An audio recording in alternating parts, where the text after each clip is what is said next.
Hello, and welcome to Rock Your Block. In today's segment of First Home Alliance, I am your host, Larry Laws, here to share with you the wonderful things First Home Alliance is doing in the community and to answer questions you may have to empower you with the knowledge to help make your dream of homeownership a success. On today's episode of First Home Alliance, we will be discussing financial planning. Today, we're inviting a special guest back for the second time on our show. He's an expert in the field of finance. He has over 20 years of experience in finance and retirement planning. He's a certified mortgage planning specialist. He's also a business development coach and motivational speaker. Presently, he serves as a financial advisor for First Financial Group, and he's here today to talk to us about financial planning. Please welcome to our show, Randy Jones. Thanks, Larry. Randy, well, I've known you for Quite a some time now. Yeah. Yes. For the last 5 or 6 years, I've known you mostly as being a senior loan officer, expert in mortgage lending. Right. But I understand that there's a lot more knowledge that you have. And here today, I want you to share some of that knowledge with our audience. And it's about financial planning, and you're a financial advisor. I understand there are some misconceptions. Could you share some of those with us, some misconceptions on financial planning? Sure, Larry. I think a lot of times when people think about financial planning, they quickly jump to, where should I put my money? How should I invest my money? What is the market doing? What's going to be good as far as a mutual fund or things like that? And a big challenge that people don't realize, there are more people who make mistakes because they are trying to invest from their income versus save from their income and then invest from a portion of their savings. So I would think the biggest misconception is that you have to first become a great saver before we can even talk about the beginning steps of becoming a great investor. Okay. In setting up those savings, what's a recommended way to actually get into, some people, we're used to spending, everything that we get. And so how would you suggest that we start a savings plan?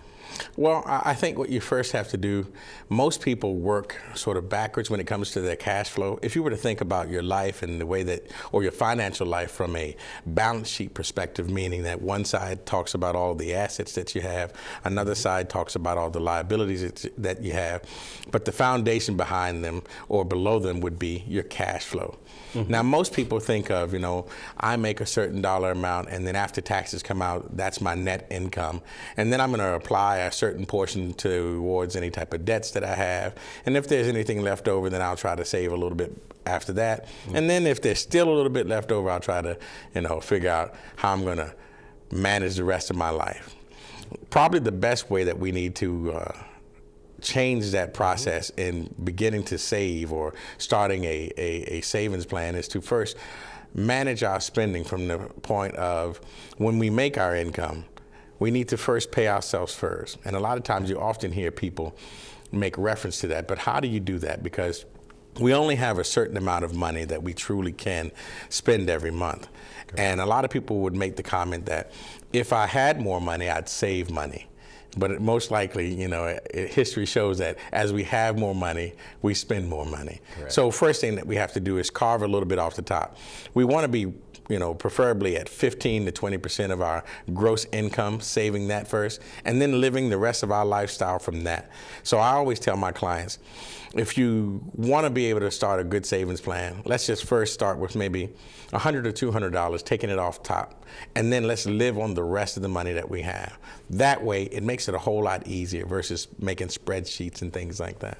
Okay, and we mentioned about that savings and paying yourself first. What would you suggest in reference to that 15%? Go ahead and buy some stocks, or what would you do? Someone just getting started, what would you encourage them to do with that amount that they're pulling off the top? Well, that's a great question, because a lot of times people don't realize, you think about investing money.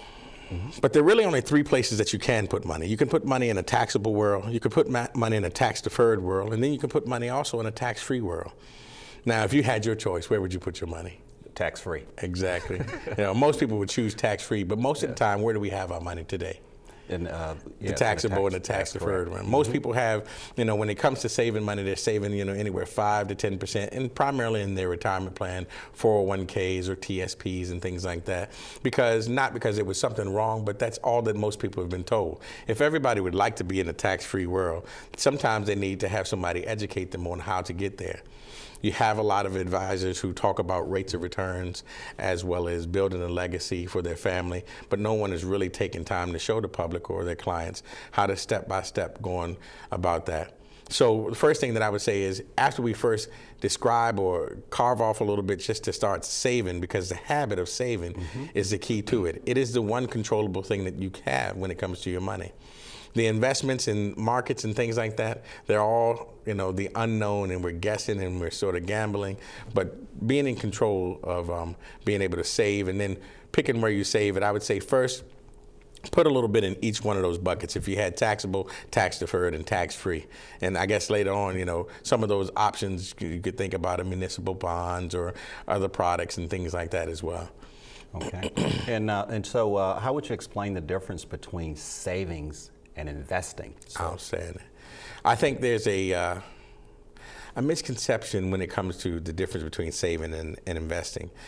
Most people think that I'm saving in my 401k. It is a type of saving strategy, but the way that I classify saving and investing, so here's an example. My grandmother made $9,000, a year, and she was able to save from that, and she always had money, and she didn't have any fancy accounts and things like that. So I always show a person, if you were to save 15 to 20% consistently at home in a drawer, you would most likely have more money than most people would have invested. Because the one thing that you're guaranteed is that there isn't any loss as long as you don't lose your house. Okay. There isn't any risk of markets ups and downs. You won't have a great rate of return, but it's the habit of saving that really creates the wealth for people. So being able to save your money first versus investing. Now, investing is where we're sort of putting our money at risk. If we were to save it at home, we're guaranteed the only risk is really, whatever could happen to our house. Correct. But I think the difference in investing is trying to put your money at risk, and then you have to deal with the person's risk tolerance. Am I an aggressive person, or am I a really conservative person, or do I fit somewhere in the middle in there? So I think that's probably a big difference in there. There is the potential of great growth, but there's also the potential of great loss when it comes to investing. Okay. And go ahead. Yes, and so also in some of these savings, and so what would help me know for sure if if it's a saving plan and it's a safe environment that I'm saving in? Good savings plans are ones that you really have some guarantees on, minimize your loss or potential for loss. A lot of times people may make comments that they're against putting their money in the bank because they allow the bank to use their money and they only get 0.1%. But I think you need to be liquid a little bit in our life, because the one thing that is consistent in our life is that life is unexpected. And how do we deal with that? The only way that we can do that is to make sure that we have, some type of reserve set aside. So putting money in your savings account in the very beginning is probably the first place that you would want to start to save your money before we get to a point of investing. Like I said, most people try to invest from income, but they should be saving from income, and then we're going to invest from savings. Okay. And so what would make up a good, successful plan, a good, successful financial plan? One, getting a very reputable advisor. The internet is a vast world. It's really wide and really deep, and there's lots of information out there. I think you can become overloaded with the information. So being able to be referred to an advisor who can take you through a plan that fits your life. There are a lot of companies and a lot of organizations that sort of give you templated or cookie cutter plans, but you and I may live in the same neighborhood, make the same amount of money, and have the same situation, but just need different plans. So a successful plan really has to cover sort of 4 things for you. One, it has to allow you to build maximum wealth. Okay. 2, it has to allow you to be able to spend your money today as well as in the future without any fear. The number one thing that I run into with clients that have a lot of money is that they've never been advised on how can they enjoy it. So people who have millions of dollars often come to me and say, I'm not sure how much I can spend because it has to last me for the rest of my life. And shucks, people are living longer. Correct. 3, it has to allow you to transfer your wealth to your heirs with instructions. Because I believe Abraham Lincoln said the worst thing we could do for our kids is what they could do for themselves. But we do want to give them sort of a leg up to have a better start than we did. So giving them a lot of money may not be the best thing, but giving them money to help them with instructions. If you're setting up a business plan and you're going to get a loan from a bank and you need a down payment, then you may be able to get it that way. So it has to allow you to transfer your wealth. And 4, most importantly, it has to work in all scenarios. As long as you work, your plan has to work. It can't be really driven by the market or situations. It has to cover those 4 things. Building maximum wealth, allowing you to spend your money today as well as tomorrow, and also being able to transfer your wealth and then work in all scenarios. Okay. And in setting up this successful plan, who all should be involved in this? I think a lot of times people get advice sort of in silos. You may have an attorney that you work with. You may have a real estate agent or a mortgage person or a CPA or even your HR director that you work with. I think when it comes to building a successful financial plan, you definitely want to make sure the stakeholders, if it's a family, the husband and wife together, and a lot of times you'll have one spouse or the other says, I handle all of the financial decisions, and my spouse pretty much just goes along with the decisions that I make. But I think it's really important when you're talking about the rest of your life, your finances, they're like second to your health. Having everybody in the room at the same time, and then having a conversation of how do all of the different parts of my life work together in concert for the purpose of your family and wherever your future jointly is designed or wherever you want to see it go. So that's what I would think. All of the people that are going to be involved in the major decisions need to be there. And a good advisor shouldn't be afraid of saying, let's get your CPA together. Let's talk to your real estate or your mortgage person. Let me see what your benefits are at your job so that we can see if they're all working in together, in concert with each other. All right. And we're going to come back to that and right after the break.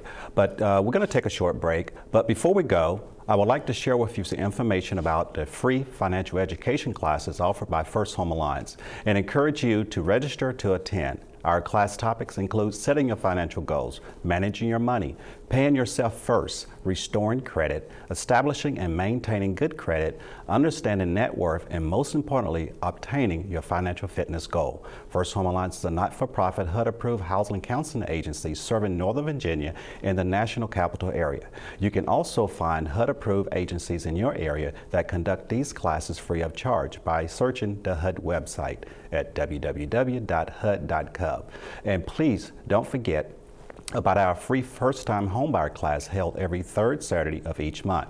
We will be right back after the break with more on financial planning. Stay tuned.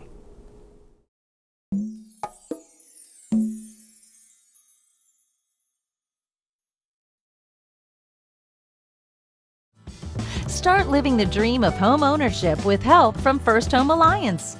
Free orientation classes are held the 3rd Saturday of each month from 10 a.m. to 4 p.m. and lunch will be served.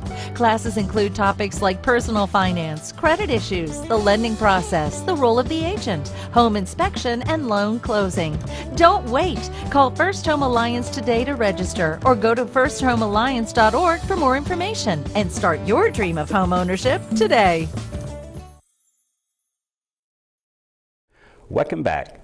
You are watching Rock Your Block and today's segment of First Home Alliance with our special guest, Randy Jones. Randy, right before the break there, we was talking about a successful plan. And I know with all plans, you run into obstacles. Could you share some of the challenges we may run into when setting up that financial plan? Well, Larry, I think that's a good question. I wasn't born a financial advisor. And so for many years, I got a lot of advice from different advisors. And I think the challenge that you ran into was, a person would ask you, well, how much money do you think you need to have in retirement? And you would give them some dollar amount. And they would say then, well, how much income do you think you're going to be making from year to year or money on deposit?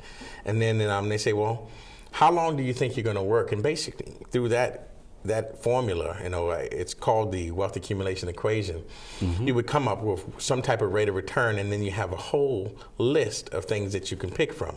Well, the challenge in that is that, and I'll even ask you, what is the weather going to be next Friday? Not sure. How much is bread, milk, and butter going to cost 2.5 years from now? That's a hard one.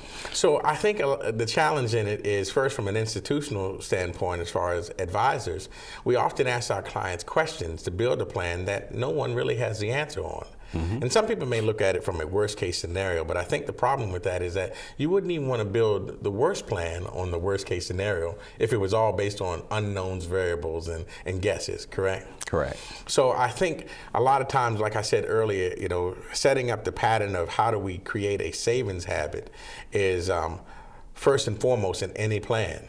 The challenge with that is most people, at the end of the month, they only have a certain amount of money. We talk about saving 15 to 20%, and I can be honest with you. Most of my clients, when they come in first, they're only saving usually 5 to 10%, and they're putting it all in their 401k or something. The biggest part of being able to save more money is to find your money. I think, you have people create a budget.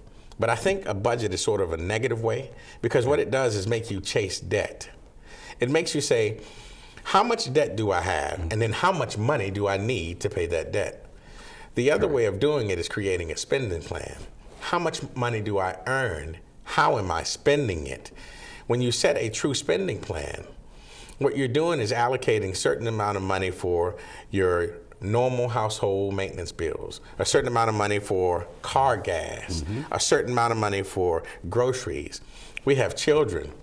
A certain amount of money just for lifestyle. And how am I going to spend the money that I receive so that I can meet these goals? If you work from a spending plan, and a lot of times people say, well, I don't know how to get started. Something very easy to do. When you create a spending plan, know how much, take example, for if you get gas for your car.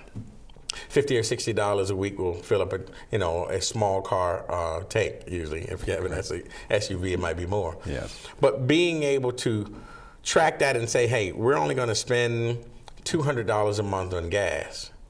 And then if you run into a position or a situation where we've exceeded our budget or our spending amount of $200, now you can have a place to work from as far as a starting point to assess how are we driving, how are we assessing our gas requirements and things like that. It makes it a whole lot easier for you to track and find where things are. So I think the first thing is becoming, aware of what your numbers are and where they are. You can use the envelope method, where you write on the outside of an envelope groceries, kids' activities, clothes, gas, and you put the dollar amount on there. It's really clean and clear to be able to open up the envelope and see I have $100 left. Okay. It's really hard to run past something like that. Some of the other challenges that people have is, more people are working for large refunds on their tax returns, but we're tight on cash flow. The number one thing that you need to do is increase your cash flow through the year. You hear people say, well, why give the IRS a tax-free loan?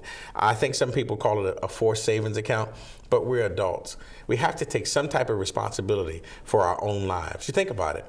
If people can truly live 100 years nowadays, right?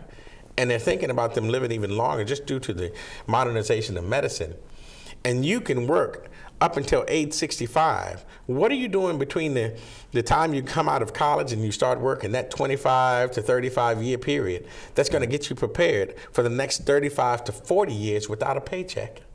You could actually be retired longer than the time period that you worked.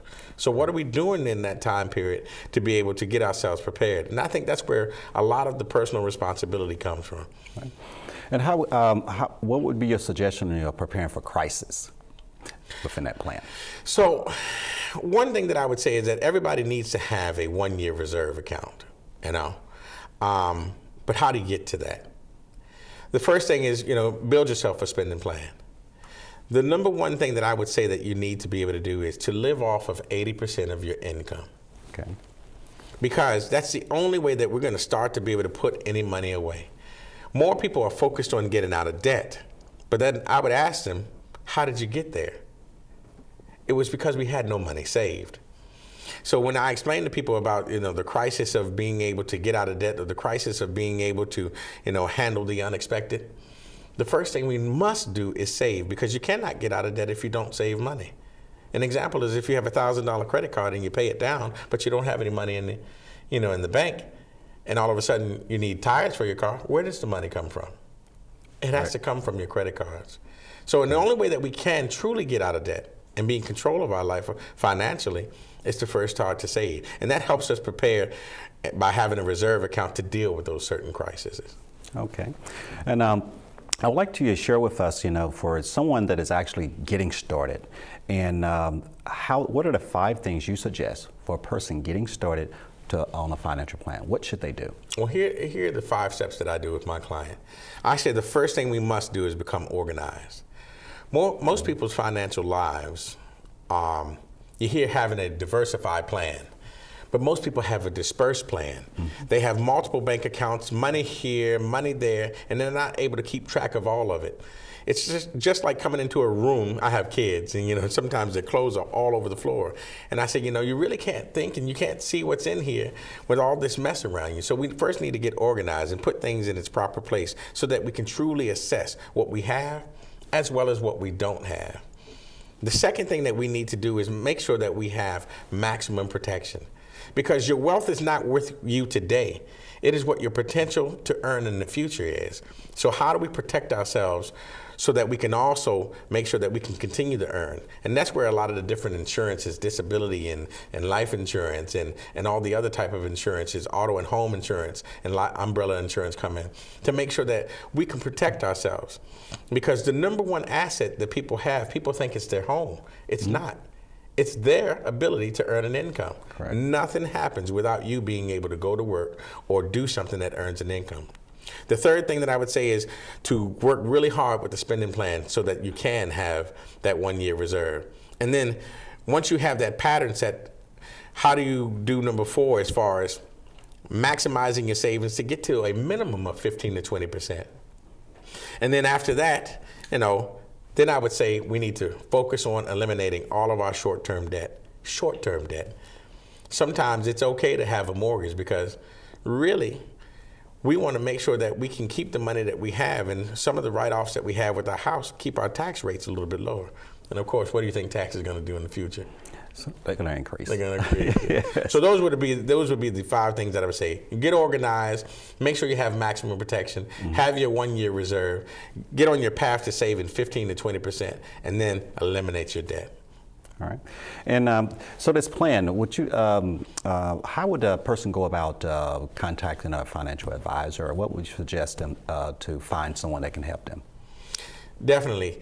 Have someone that, has dealt with an advisor to refer one to you. Of course, what we do in our firm, because we receive the majority of our business from referrals, but we also teach a lot of classes and seminars. Go to a couple of classes and seminars and see if the information that people are giving you makes sense to you. The financial world does not have to be complicated. 2 + 2 = 4. And anybody that you're working with shouldn't be so busy to tell you how much they know, but really taking the time to make things simple enough so that you know what's happening and you totally understand. I think a lot of people get advisors who give them advice and nobody really understands it, but they're afraid to say, I don't know if that's right or wrong because the other person is really busy to showing them how smart they are. Mm-hmm. Find a local advisor, somebody that's close to you and has a reputable reputation. A lot of times people say, well, get this person who has this degree or that degree. I think being educated is key in any job that you have, especially this job. But degrees don't always make people great advisors as well. And certifications don't make them great advisors. Make sure that whatever advice that they're giving to you makes real sense to you. And no matter how complicated the situation is, that they can truly explain it on a level that you understand it and you don't leave the meeting feeling like you were confused or talked above your head. Okay. Well, what are some of the certifications that an advisor may have? You could become a certified financial advisor, a CFA. You could become a CFP, a certified financial planner. There's chartered life underwriters. There are lots of different designated. You can be a a specialist in long-term care or retirement planning. I think when it comes to advising clients, more people are told how to accumulate their wealth. But the biggest part, the reason why we build our retirement or have a plan is because someday we will need to spend that money. Okay. And I think a lot of advisors are not doing the justice to their client and giving them a distribution plan. So that's what I would say. Okay. We're about 2 minutes before our closing. And Randy, I want to thank you for coming on to the show. No problem. And sharing all the great information on financial planning. And I look forward to talking to you again. I hope our guest today has answered many of your questions on financial planning. If you have any additional questions or concerns about financial planning, just contact Randy Jones at First Financial Group and get your questions answered. Next, I would like to share with you a question from our inbox. This is where we share a question sent to us from our viewing audience in reference to housing and financial education as it relates to homeownership. Today's question comes from Woodbridge. How long does it take to restore your credit? Well, it depends on what damage was done and how willing you are to change your credit behavior. But basically 6 to 12 months is enough time to recover and get back on track with good credit. Remember, your credit wasn't wrecked in one day. It was over a period of time, so it will not be restored overnight. First Home Alliance is conducting a financial literacy education experience boot camp known as Flex Boot Camp. It is a pilot program where we're seeking applicants that are willing and serious about getting into financial shape. You must be willing to commit for 12 months, covering 10 financial education modules and receiving monthly confidential one-on-one financial coaching sessions to help you reach your financial goal. If you're interested, please visit our website for more information. If you have questions concerning financial education or homeownership, simply email your question to our inbox at help@firsthomealliance.org and tune into our next section to see if your question was selected to be shared with our audience.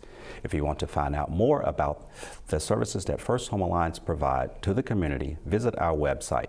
Thank you for watching Rock Your Block in today's segment of First Home Alliance. I am Larry Laws, reminding you that we're here to empower you with knowledge to help you successfully live the dream of homeownership.